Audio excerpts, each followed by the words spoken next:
My wife announced at Thanksgiving, I want a divorce. I'm taking everything. I said, perfect timing.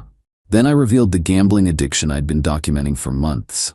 Her attorney dropped her case when he saw she'd blown $500 at the casino. I, 39 male, was sitting at my parents' dining table, surrounded by family, when my wife Gwendolyn, 36, decided to make her announcement. We just finished the turkey, and my mom was about to bring out the pumpkin pie. I have something to say. Gwendolyn stood up, tapping her wine glass like we were at a wedding. 23 relatives turned to look at her. I want a divorce from Ryan. I'm taking the house, the cars, and I expect substantial alimony given that I sacrificed my career for this marriage. My cousin dropped his fork. My mom gasped. My dad just stared. I took a sip of water, set down my glass carefully and said, perfect timing. Gwendolyn smirked. I knew you'd try to make this difficult. That's why I'm announcing it here, with witnesses. No, I mean perfect timing because I was planning to discuss your gambling problem with you privately after dinner. But since we're sharing with the family... Her face went white. I pulled out my phone. For the past 8 months, I've been documenting your casino visits. Would anyone like to see the receipts? Dead silence. That's private, she sputtered. So was our marriage, until about 30 seconds ago. Here's what Gwendolyn didn't know. I'd hired a private investigator 6 months ago when I noticed our savings dropping. Not because I suspected cheating, because money was vanishing faster than a politician's promises. The PI's report was thorough. 186 casino visits in 8 months. Average loss per visit, $2,688. Total documented losses, $498,928. Source of funds, our retirement accounts, home equity line of credit, and my grandmother's inheritance that she left specifically to me. You're lying, Gwendolyn shouted. Am I? I opened my Photos app. Here's you at the Emerald Palace on Tuesday at 2 p.m. when you said you were at yoga. Here's the ATM receipt from their casino floor from Wednesday. Should I continue? My brother-in-law, who's a lawyer, corporate, not divorce, but still, leaned forward. Gwen, gambling addiction is considered marital waste in divorce proceedings. You might want to rethink your strategy. She grabbed her purse. My attorney will destroy you. Looking forward to meeting them, I said calmly. She stormed out, didn't even take her coat. My mom quietly served pie. Nobody said much after that, but my uncle patted me on the back before leaving. Update 1. Hope everyone's recovering from their food comas. Mine came with a side of drama that's still unfolding. Gwendolyn's attorney called Monday morning. Mr. Fitzgerald sounded very confident. Mr. Last name, I'm calling to discuss your wife's generous settlement offer. Generous? This should be interesting. She's willing to accept 70% of all marital assets, the primary residence, and $4,000 monthly alimony for 5 years. I actually laughed. Counteroffer, she gets her clothes and her car that's underwater on the loan. That's insulting. So is stealing $500,000 of marital funds to feed a gambling addiction. Silence. I'm sorry, what? She didn't mention that? Interesting. I'm emailing you 200 pages of documentation, bank statements, casino surveillance photos, the works. Oh, and Mr. Fitzgerald? Check page 73. That's where she withdrew $30,000 from my personal inheritance account. That's not marital property. More silence. I need to review this with my client. Take your time. My attorney's contact is in the email. He hung up. 2 hours later, Gwendolyn called from her sister Fiona's phone. I'd blocked her number. You've turned my lawyer against me. No, your gambling addiction did that. It's not an addiction. I just like to play sometimes. Sometimes? You were there last Tuesday, Wednesday, Thursday, and Friday. The casino gave you a VIP host. They sent you a birthday cake. The casino knows your birthday, Gwen. That's called customer service. That's called being a whale, a losing whale. You're controlling and abusive. That's why I gamble. Interesting defense. Make sure to tell that to the judge. She hung up. Then the family calls started. Her mom, Agnes. Surely you can work this out. Gwendolyn just needs help. She needs help she refused to get when I found out 3 months ago and begged her to go to counseling. You knew for 3 months? I was gathering evidence and trying to save our marriage simultaneously. She chose the slots over therapy. Her sister Fiona. You're heartless. She's staying on my couch. That's nice. Did she mention she stole my grandmother's inheritance? She borrowed it. Without telling me? That's called theft. Meanwhile, I'd already frozen all joint accounts legally with my attorney's guidance, canceled all credit cards where I was the primary holder, changed the beneficiaries on my life insurance, installed security cameras. She had a history of showing up and taking things when she thought I wasn't home. The best part? I found out through a mutual friend that she'd been bragging to her gym friends about how she was going to take me for everything and finally live her best life with the settlement money. Apparently, she'd already planned a Vegas trip with her girlfriends for after the divorce. To Vegas. The irony was completely lost on her. Update 2. The comedy of errors continues. Mr. Fitzgerald officially withdrew from representing Gwendolyn. Sent me a brief email. After reviewing the documentation provided, I can no longer in good conscience represent Mrs. Name. I wish you both the best. Translation: he saw she was toast and didn't want to tank his reputation. So Gwendolyn hired a new attorney. Miss Horvath. This woman called me directly violation number 1 and screamed that I was financially abusing a sick woman. She's sick? I asked. Great. So she'll be getting treatment for her gambling addiction? That's not relevant to the divorce. It's literally the only thing relevant to the divorce. She dissipated marital assets. Google it. You're not a lawyer. No, but mine is. Here's his number. She called my lawyer, Terrence. He later told me she tried to argue that gambling addiction was like alcoholism, and I should be supportive, not punitive. Terrence's response: my client was supportive. He tried to get her help. She refused and continued gambling. That's not a disease defense. That's willful marital waste. Then came the really fun part. Gwendolyn decided to go nuclear. She called my employer claiming I was embezzling to fund my drug habit. My boss, Ricardo, called me in. Ryan, I just got the strangest call. I explained everything. Showed him the divorce filing, the gambling documentation. He was horrified. She stole how much? About $500 that I can prove, probably more. And she's accusing you of embezzling? Projection is a hell of a drug. He not only didn't believe her, he gave me a few days off to handle the legal stuff, and wrote a letter to my attorney confirming the accusations were false and malicious. But she wasn't done. She went on Facebook, because of course she did, and posted this sob story about how I was a narcissistic abuser who isolated her from her friends and controlled every penny. The comments started out supportive. Then I commented, just once, with a PDF link. Here's the forensic accounting report showing the $498,928 you lost at casinos. Page 147 shows the forged signature on the home equity loan. Page 73 shows the theft from my inheritance. The comments turned quick. Her aunt, Gwendolyn Marie, is this true? Her college roommate, girl, you stole his inheritance? Her coworker, didn't you just ask me to borrow $5,000 last week?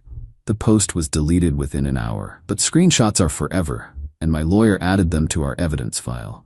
Update 3, the gift that keeps on giving, folks. Had our first settlement conference yesterday. Gwendolyn showed up in a new designer outfit. Curious choice for someone claiming poverty. Ms. Horvath started strong. My client is entitled to half of all marital assets. Terrence slid a folder across the table. Your client dissipated $498,928 in marital funds. Here's our forensic accountant's report. Would you like to see the surveillance footage from the casino? We have 47 hours of it. I watched Gwendolyn's face as Ms. Horvath flipped through the pages. The designer outfit suddenly made sense. She'd probably bought it with the last of our savings. This can't be accurate, Ms. Horvath stammered. Page 244 shows the pattern, Terrence said. She'd lose money, chase her losses, lose more. Classic gambling addiction behavior. Page 298 shows where she opened credit cards in her name only, maxed them out at casinos, then tried to pay them with marital funds. I was investing. Gwendolyn burst out. I was trying to make us money. The mediator, a former judge named Mr. Kellerman, looked at her over his glasses. Ma'am, slot machines are not an investment vehicle. I won sometimes. Terrence pulled out another document. Your wins totaled $43,107. Your losses totaled $542,045. That's a net loss of $498,928. How do you know my wins? She demanded. The casino provided records when subpoenaed. You use their player's card for every transaction. They have everything. The best part came when we discussed the house. My client needs the house, Miss Horvath argued. She's accustomed to a certain lifestyle.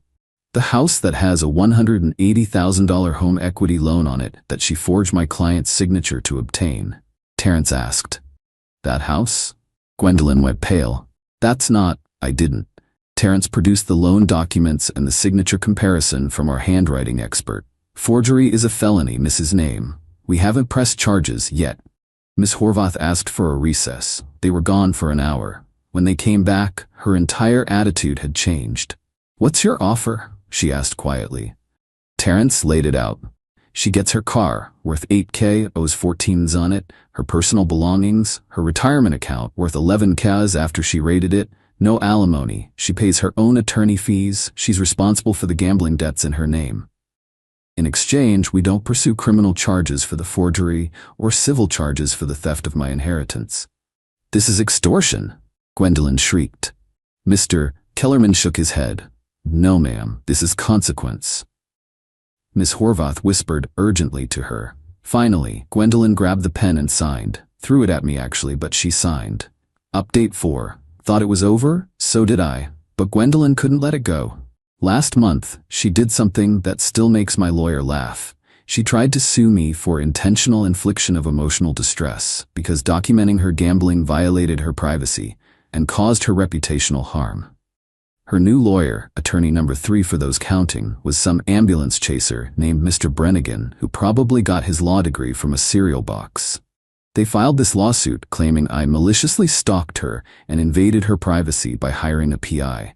They demanded $2 million in damages. Terrence was actually excited. Oh, this is beautiful. They just opened themselves up to discovery. Meaning now we can subpoena everything. Every casino she's ever been to, every online gambling site, every bookie, all of it. We sent out 23 subpoenas. The results were enlightening.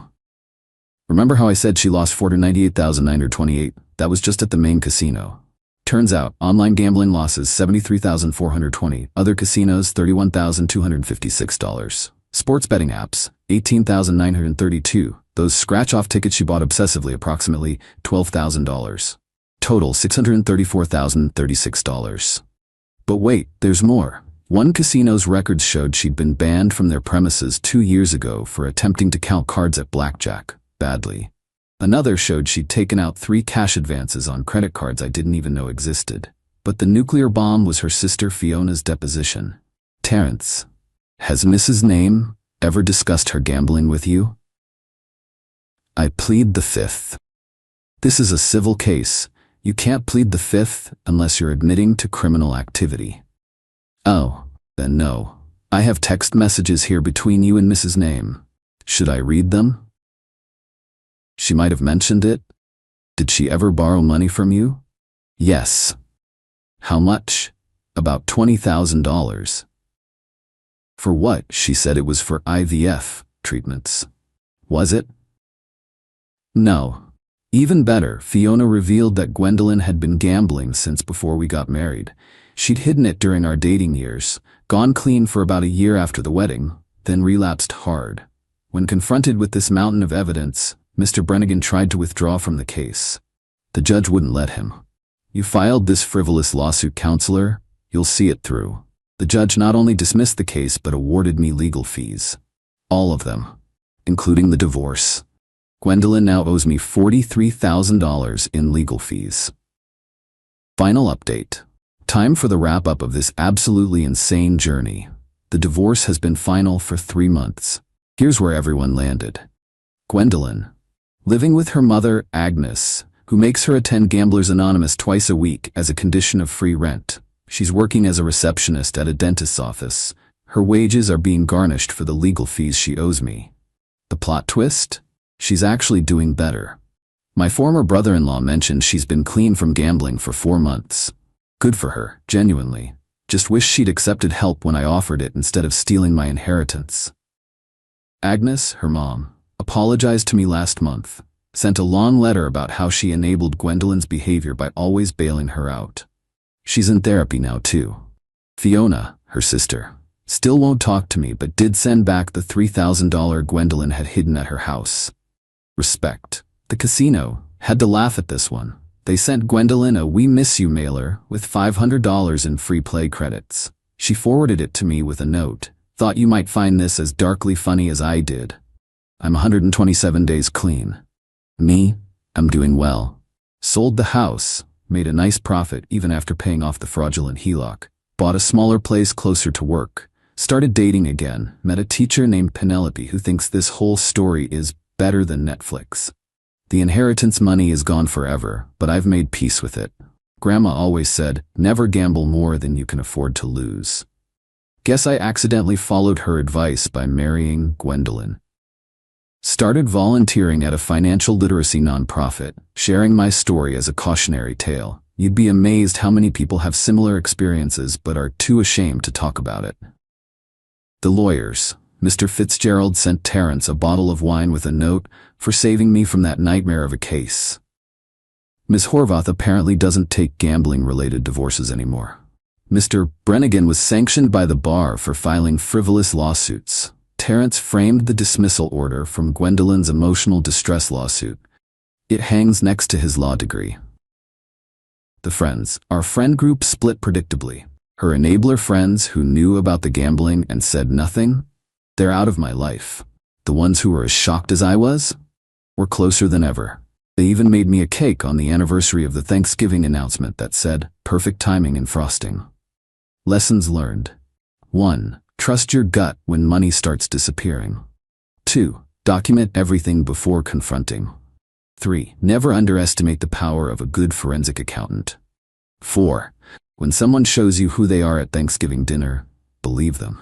Sometimes the best response to "I'm taking everything" is just evidence. To everyone who said I should have helped her more, I tried.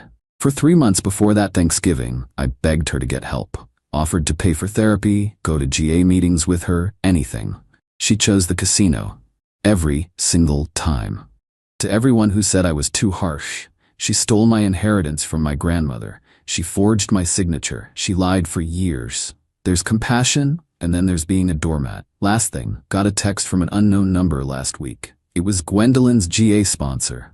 She wanted me to know Gwendolyn talks about me in meetings, not with anger, but with regret. Says I'm the wake-up call that saved her life, even though it cost her everything else. I hope that's true.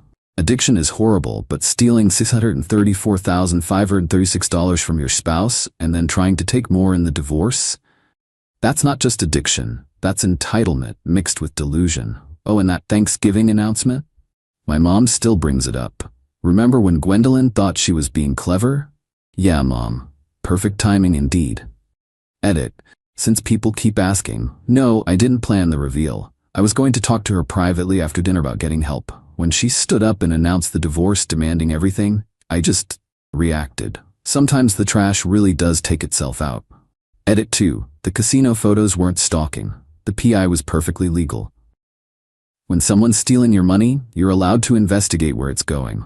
Die mad about it. Edit 3. For those calling this fake because no one loses that much, gambling addiction is real and devastating. $600K over several years isn't even close to the worst case. Google it. People lose houses, retirement, kids' college funds. This happens every single day. Final edit. Penelope says hi. She read all your comments and wanted to know if it's normal that Reddit strangers care more about financial crime than emotional abuse. I told her welcome to the internet, where forged signatures get more sympathy than broken hearts. She laughed and said at least the internet has its priorities straight. I think I'm keeping this one.